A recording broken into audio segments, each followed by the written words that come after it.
تلخی، ناراضگی، نفرت، اور پھر اس میں جب شدت آئے تو عداوت، اور پھر اس کے نتیجے میں بننے والی بے حسی، بے مروتی، اور پھر جب یہ چیزیں پک جاتی ہیں تو پھر مفاد پرستی، اپنی ذات کا طواف، یہ بندہ مومن کی شان نہیں۔ فقیروں، درویشوں، حضور کے غلاموں کا یہ طریقہ نہیں۔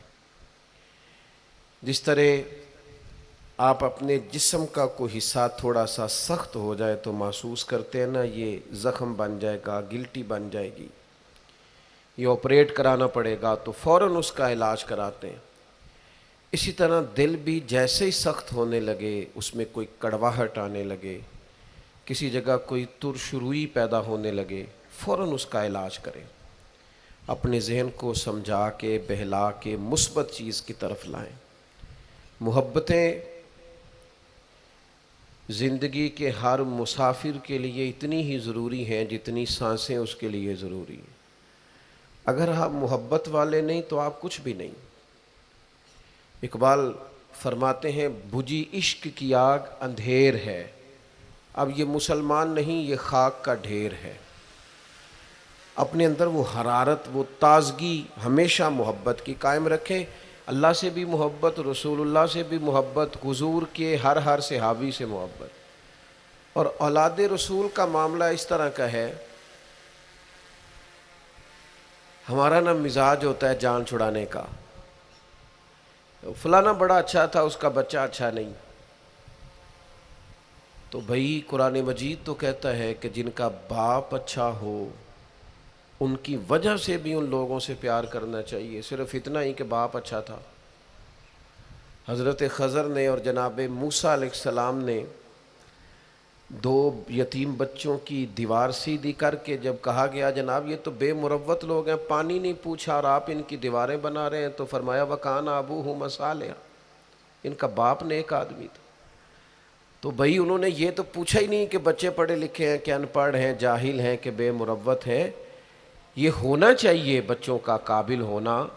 اگر وہ پیشوائی اور مقتدا بننا چاہتے ہیں تو پھر ضرور آپ ان کی ڈگریاں دیکھیں، لیکن کچھ عزتیں والدین کی وجہ سے، محض کسی کی اولاد ہونے کی وجہ سے بھی ہوتی ہیں، ان میں ڈگریاں اور اسناد نہیں دیکھی جاتی۔ آپ مقتدا نہ بنائیں، پیشوا نہ بنائیں، لیکن جو نیکوں کی اولادیں ہوں ان کا احترام تو کریں، ان کے لیے جذبات تو پیدا کریں، آپ کی طبیعت میں گنجائش تو ہو ان کے لیے۔ جان چھڑاتے ہیں لوگ، فلانا بڑا اچھا تھا، بچے اچھے نہیں، او چل یار بچے تو اسی کے ہیں نا۔ یاد رکھیں اپنے محسنوں کو کبھی نہیں بھولیں، اور ان سے نسبت رکھنے والی چیزوں کو بھی کبھی نہیں بھولیں۔ اور پھر جو نبی پاک کی اولاد ہے نا، خدا را حضور کی اولاد پر کبھی بحث نہ کریں، ان کے حوالے سے کبھی بھی کسی چیز کو موضوع بحث نہ بنائیں۔ آپ کو پتہ نہیں کہ رسول اللہ صلی اللہ علیہ وسلم کی اولاد تو وہ ہے، اللہ تعالیٰ نے ہر ناپاکی اور ہر رجس ان سے دور فرما دیا۔ اپنے دل کو، اپنی قلبی واردات کو قائم رکھیں۔ نبی پاک کی اولاد کا اکرام ہمیشہ اپنے دل میں رکھنا اور جذبات رکھنا، سادات کے لیے، حضور کی اولاد کے لیے طبیعت کے اندر گنجائش رکھنا، اس میں کبھی کوئی کمزوری نہ دکھانا۔ اور دوسری بات یہ کہ ان سے سیکھنا۔ واقعہ کربلا جو ہے نا، وہ انسانی زندگی کے لیے بہت بڑی حرارت ہے۔ ہمارا ایک مزاج بن گیا ہے کہ ہم نہ مشقت کے قائل اور عادی نہیں رہے، سکون تلاش کرتے ہیں۔ اب تو ڈھیر سارے لوگ ایسے ہیں کہ ذرا کوئی مصیبت آئی نہیں تو ان کے ہاتھ پیر پھولنے شروع ہو جاتے ہیں۔ انجانہ خوف اور بے مقصد قسم کی باتیں لوگوں کو ڈراتی ہیں۔ اور پھر میں نے دیکھا ہے کہ اگر ان کو اپنی ذات کے لیے، اپنی اولاد کے لیے، اپنے گھر کے لیے سکون مل گیا ہے، آسودگی مل گئی ہے، وسائل جمع ہو گئے، تو کہتے ہیں مجھے کیا مصیبت بنی ہوئی ہے، اب میں جاؤں، بس کافی ہے۔ قوم کے بچوں کے لیے، ملت کے لیے، وطن کے لیے، دین کے لیے کون جد و جہد کرے، میرا گھر سکھی ہے، آسانی ہے، لہذا مجھے مشقت میں پڑنے کی کیا ضرورت ہے۔ کوشش نہیں کرتے لوگ۔ یاد رکھنا اللہ تعالیٰ نے نا انسان کو پیدا ہی مشقت میں کیا، یہ مشقت میں ہے۔ رب فرماتے ہیں میں نے اس کی پیدائش ہی، اس کا خمیر ہی مشقت والا بنایا۔ اللہ کریم نے قرآن مجید میں فرمایا لَقَدْ خَلَقْنَا الْإِنسَانَ فِي قَبَدٍ، فرمایا بے شک ہم نے آدمی کو مشقت میں رہتا ہوا پیدا کیا ہے، پیدا ہی اس کو قبض کیا ہے، مشقت میں رہتا ہوں۔ اس نے مشقت کرنی، بچپن میں بھی مشقت۔ چلیں کچھ تھوڑا سا آپ کو سمجھانے کے لیے بات کر لیتے ہیں۔ پرائمری اسکول میں جانا کتنا مشقت کا کام تھا، ساری رات لوگ منصوبہ نہیں بناتے تھے سویرے چھٹی کرنے کا، وہ کتنی بڑی مشقت کا کام تھا۔ جب 3 مہینے کی چھٹیاں ہوتی تھیں تو وہ، اللہ کرے کوئی میں ایسا جملہ نہ بولوں، اساتذہ بڑے قابل احترام ہوتے ہیں، لیکن ہمارے جو استاد صاحب تھے نا وہ تو صرف ایک آدھ چیپٹر چھوڑتے تھے، باقی کہتے ساری کتابیں لکھ کے لے آنا۔ تو وہ جب وہ سبق دے رہے ہوتے تھے مشقت کا تو بندہ سوچتا تھا کہ چھٹیاں آرام کرنے ملیاں سانیاں یہ والی مصیبت کرنے کو ملی تھی، جہاں چھٹیوں پہ رہے ہوتے تھے، مشقت بڑھ جاتی تھی۔ آج تو ان چیزوں پر ہنسی آتی ہے، مشقت، جد و جہد، ہر لمحے جد و جہد، اور ہر مشقت اپنے ٹائم پر مشقت ہوتی ہے۔ آج آپ سے کہا جائے بہت سارے لوگوں سے پرائمری کا امتحان دینا ہے تو آپ کہیں گے بائیں ہاتھ کا کھیل ہے، بھئی اب بائیں ہاتھ کا کھیل ہے، تب نہیں تھا۔ اور جو آج پرائمری کر رہے ہیں ان کے لیے بھی آج بائیں ہاتھ کا کھیل نہیں۔ ہر مشقت اپنے وقت پر مشقت رہتی ہے۔ کسی وقت کسی چیز کا انتظام کرنا آپ کے لیے بڑا قابل تکلیف ہوتا ہے، آزمائش والا ہوتا ہے، بعد میں آپ سمجھتے ہیں کہ یہ تو کوئی مسئلہ ہی نہیں تھا۔ اللہ نے انسان کو مشقت، ہم نہ سکون ڈھونڈتے ہیں، بس ٹھیک ہے گھر بن گیا، بس ٹھیک ہے اب میں نے بچے پال لیے، بس ٹھیک ہے۔ او بھائی تو نے آگے بڑھنا ہے، تو نے مشقت کرنی ہے، جد و جہد میں رہنا ہے، وقت فرصت ہے کہاں، کام ابھی باقی ہے، نور توحید کا اتمام ابھی باقی ہے۔ یاد رکھیں اگر آج جوانی ہے تو بڑھاپا آئے گا، آج اگر صحت بالکل ٹھیک ہے تو آہستہ آہستہ خدا نخواستہ قوا اور اعصاب کمزور ہونے لگتے ہیں۔ ہمیں نا ذہنی طور پر تیار رہنا ہے۔ لوگ کہتے ہیں جناب پتہ نہیں میں بڑا پریشان ہوں، ایک مشکل ختم ہوتی ہے دوسری شروع ہو جاتی ہے۔ میں نے کہا یہ مشکل نہیں، یہی تو مزہ ہے زندگی کا۔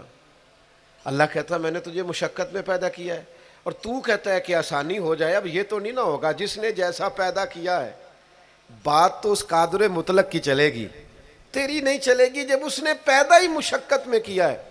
حضرت زید بن ارقم رضی اللہ تعالیٰ عنہ بیمار تھے، یہ ذرا بات سننا میرے کریم کی۔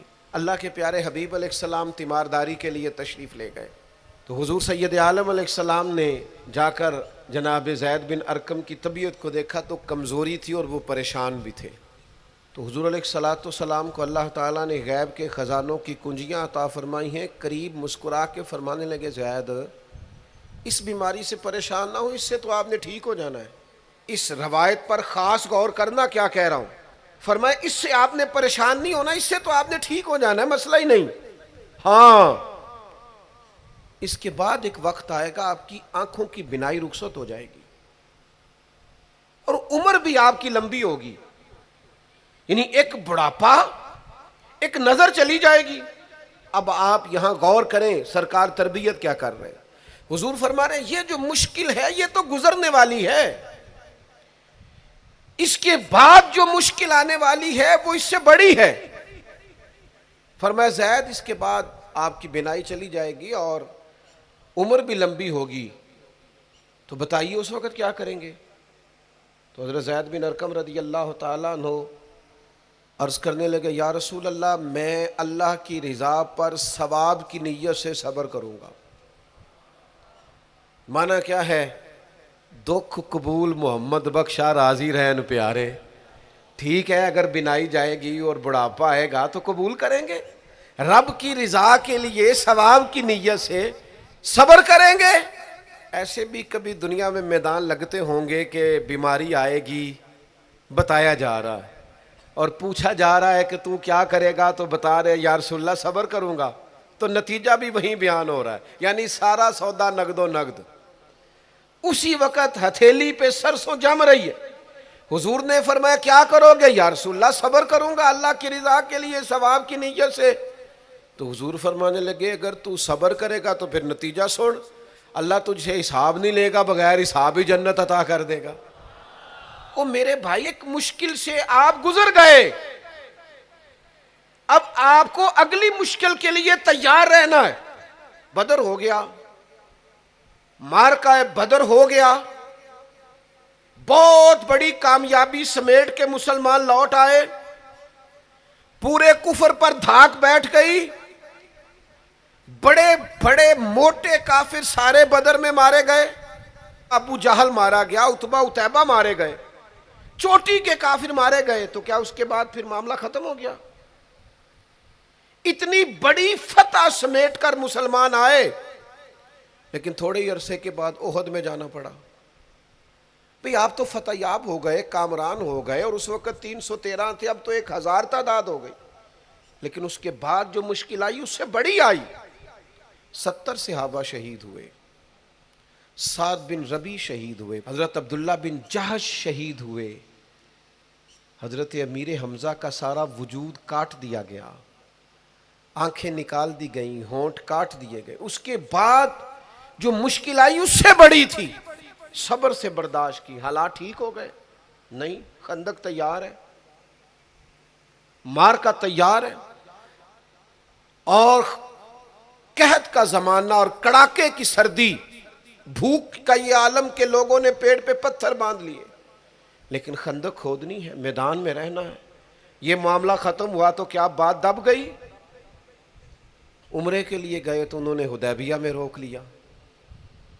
اب کیا یہاں معاملہ رکا؟ نہیں، پھر فتح مکہ کی باری آئی، پھر تبوک۔ میرے رسول پاک علیہ الصلوۃ والسلام نے پوری دنیا پر اسلام کا جھنڈا لہرا دیا۔ کہاں کہاں تک اسلامی سلطنت پہنچ گئی۔ جناب عمر کے زمانے میں وہ قادسیہ کے علاقے، روم، ایران، تو کیا قربانیاں ختم ہو گئیں؟ بس طاقت آ گئی، قوت آ گئی، ہمت آ گئی، ہزاروں علاقے زیر نگیں آ گئے، ختم ہو گیا معاملہ؟ نہیں، جناب عمر شہید ہوئے، پھر حضرت عثمان شہید ہوئے، حضرت علی نے 9 سال یا 13 سال کی عمر میں جہاد شروع کیا تھا، عمر میدانوں میں گزری، پھر مولا علی شہید ہوئے۔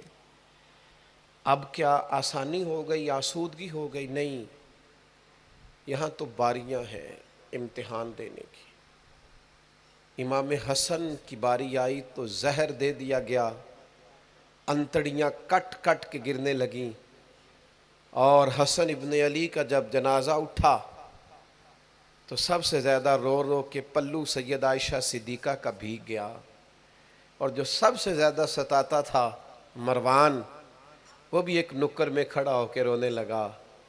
تو کسی نے کہا ساری زندگی تو نے فاطمہ کے بیٹے کو ستایا ہے، ظالم آج روتا کیوں ہے؟ کہنے لگا میری مخالفت اپنے جگہ پر، جو اٹھ کے جا رہا ہے وہ رسول پاک کا مکمل نمونہ تھا۔ اس میں کوئی شک نہیں کہ صبر، رضا، استقامت، حسن عمل، حسن کردار، اخلاق عظیم، یہ ختم تھے۔ تو یہ امتحان تو جاری رہا۔ امام حسین کی باری آئی،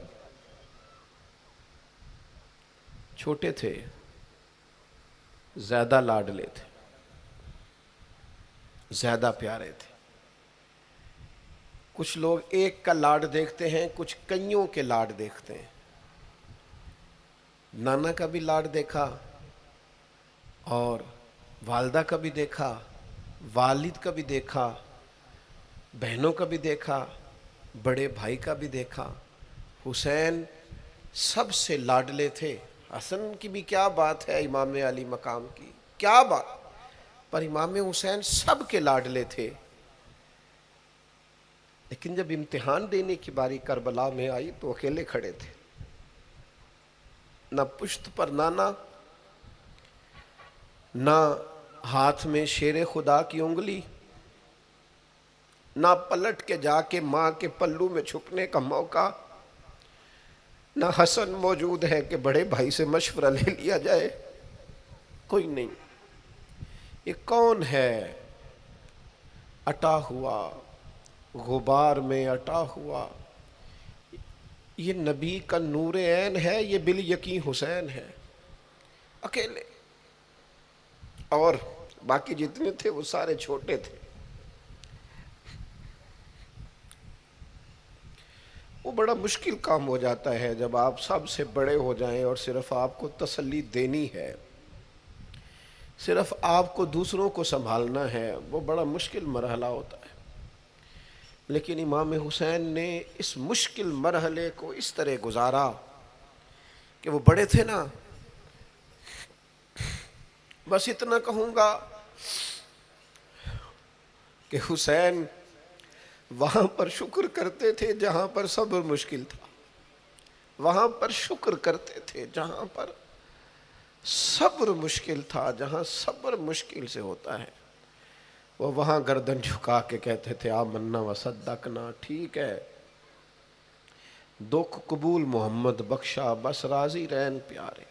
آپ اس بات کو یاد رکھیں اور اس کو اچھی طرح سمجھ لیں کہ آپ جب تک مزاج مشقت کا نہیں بناتے، ایک کے بعد دوسری، دوسری کے بعد تیسری، تیسری کے بعد چوتھی مشقت راہ دیکھ رہے ہیں، اور جو مشقتوں کے عادی نہیں وہ پھر پچھلی صفوں میں ہے، جو مشقتوں کے عادی نہیں وہ پھر کسی صورت بھی نہ نام بنا سکتے ہیں نہ کام کر سکتے ہیں۔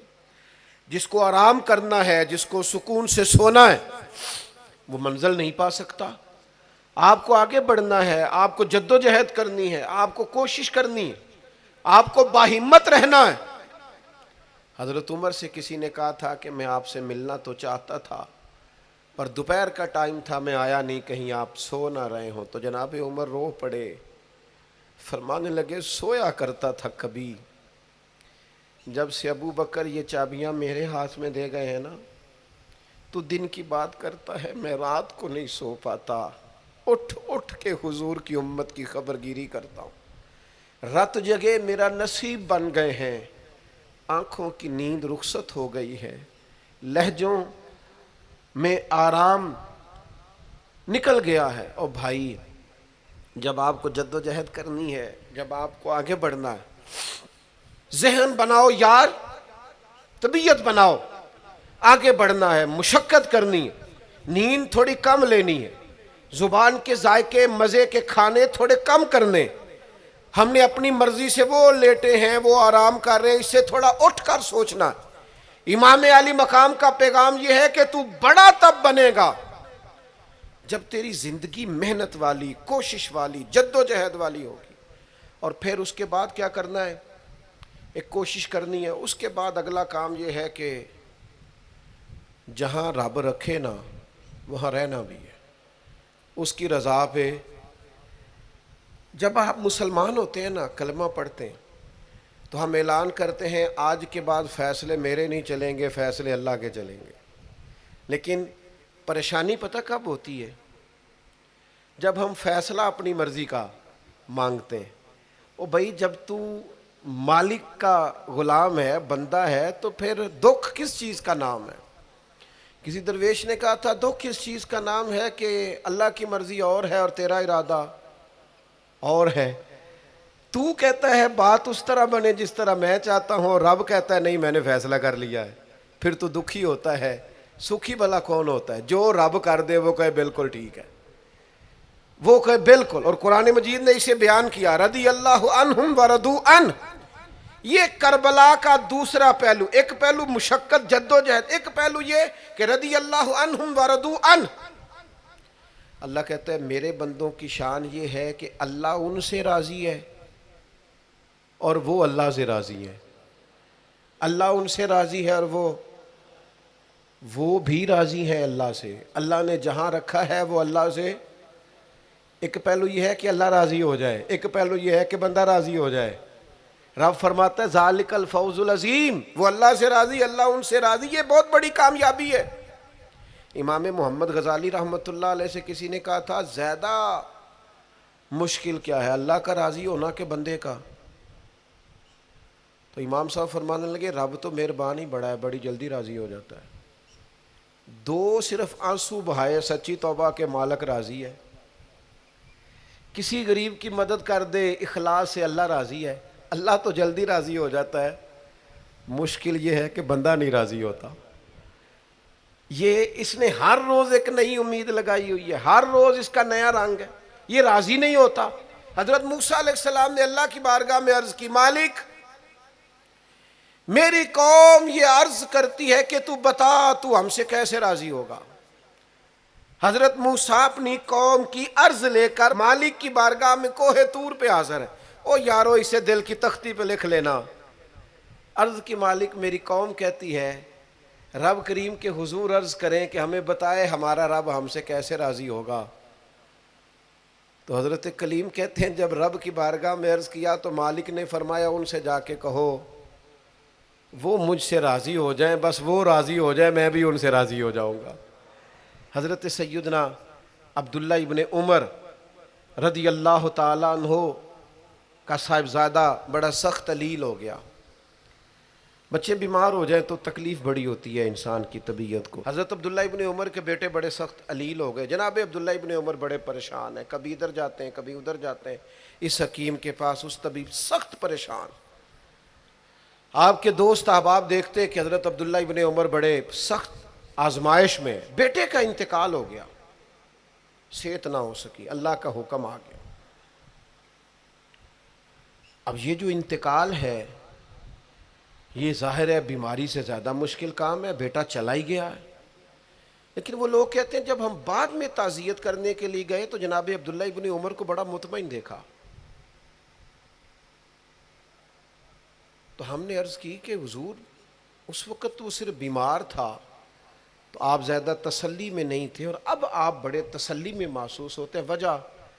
تو فرمانے لگے جب تک میری ذمہ داری تھا نا میں پریشان تھا، اب خدا کے کرم اور رحمت کی جگہ پہ چلا گیا، اللہ کا فیصلہ آ گیا ہے، اور میں سمجھا ہوں کہ میرا رب اسے اپنی بارگاہ میں بلانا چاہتا ہے، لہٰذا میں پورے طور پر مطمئن، اب میں اللہ کی رضا پہ پوری طور پر راضی ہوں۔ میرے عزیز جب تک یہ رضا حاصل نہیں، کیا لطیف انداز ہے۔ وہ ہمارے ایک بڑے زبردست رائٹر تھے صاحبزادہ خورشید احمد گیلانی مرحوم، ان کا ایک مضمون چھپا ایک دفعہ، امت کا پہلا صوفی۔ تو وہ ٹائٹل دیکھ کر مجھے بڑی تجسس ہوا کہ کس کو، چونکہ ہم صوفیاء کی جماعت ہیں، کس بزرگ کا تذکرہ کیا انہوں نے، امت کا سب سے پہلا صوفی۔ تو جب مضمون کھولا تو امت کا سب سے پہلا صوفی انہوں نے جناب صدیق اکبر کو قرار دیا، فرمایا یہ پہلے درویش ہے اس امت کے، حضرت ابو بکر صدیق۔ حضرت ابو بکر صدیق علیل ہو گئے، بیمار ہو گئے، تو یہ دیکھیے ذرا ان کا انداز تصوف۔ تو یار دوست پتہ لینے گئے تو ایک روٹین ہوتی ہے نا، جب لوگ تیمارداری کرنے جاتے ہیں تو کہتے ہیں کسی ڈاکٹر کو دکھایا ہے، سب لوگ آپ کے گرد بیٹھے ہیں، تو کہنے لگے ابو بکر طبیب کو دکھایا ہے؟ فرمانے لگے ہاں طبیب دیکھ گیا ہے، اور طبیب دیکھتا رہتا ہے۔ تو کہا پھر طبیب نے کیا کہا ہے؟ کہنے لگے طبیب نے کہا فعال لما یرید، طبیب نے کہا ہے بھئی جو میں چاہتا ہوں نا وہ میں کر دیا کرتا ہوں، جو میرا ارادہ ہوتا ہے پھر وہ میں کر دیتا ہوں، وہ طبیب مجھے کہہ گیا ہے، لہذا جو اس کا ارادہ ہونا ہے اس نے۔ اب وہ جو ارد گرد بیٹھے تھے وہ بھی تو صحابہ تھے نا، اس باریک بات کو فوراً سمجھ گئے، کہنے لگے اللہ تجھے جزا عطا کرے۔ او یارو تھوڑے دن اگر سکھ سے جینا چاہتے ہو تو ایک ہی علاج ہے، ایک ہی، مالک کی رضا میں راضی رہو، نہ سمجھ آئے تو پھر کربلا والے امام حسین کی طرف دیکھنا، وہ نانا کے کندھوں پہ تھے پھر بھی بڑے خوش تھے، وہ ماں کی گود میں تھے پھر بھی بڑے خوش تھے، شیر خدا کی باہوں میں تھے پھر بھی بڑے خوش تھے، حسن کے ساتھ سفر حج پہ تو بھی بڑے راضی تھے، اور جس دن رجب کے مہینے میں مدینہ چھوڑ رہے تھے تو اس دن بھی کہہ رہے تھے مالک میں تیری رضا پہ راضی ہوں۔ اور حسین ابن علی رضی اللہ تعالیٰ عنہ نے ہمیں یہ معیار دیا ہے، جس دن شبیہ مصطفیٰ علی اکبر ان کے گھر میں پیدا ہوئے تھے حسین اس دن بھی بڑے راضی تھے، اور جب اللہ اکبر کہہ کے زخم کھا کے جناب علی اکبر گھوڑے سے زمین پر تشریف لائے تھے اور جوان بیٹے کو سہارا دے کر انہیں اٹھانا پڑے تھا، حسین اس دن بھی رب کی رضا پہ بڑے راضی تھے۔ اور جب چھوٹا سا بیٹا ان کی گود میں اس کی سانسیں اکھڑ رہی تھیں تو امام علی مقام اس وقت بھی اپنے رب کی رضا پہ بڑے ہی راضی تھے۔ حد ہو گئی،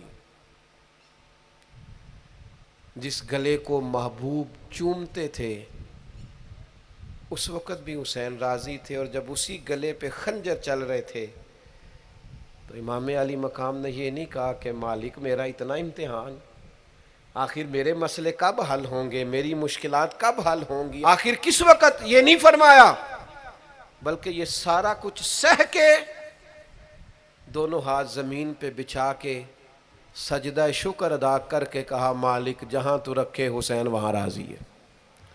اتنا شکوہ ہے ہماری زندگی، آپ یقین کریں ان باتوں کی بھی دوست دعا کرانے آ جاتے ہیں جہاں دل کرتا ہے کہ انہیں سمجھائیں کہ یار نہ کہیں تو ٹھہرنا اپنے رب کی رضا پہ۔ یار دیکھو چھوٹی بات نہیں،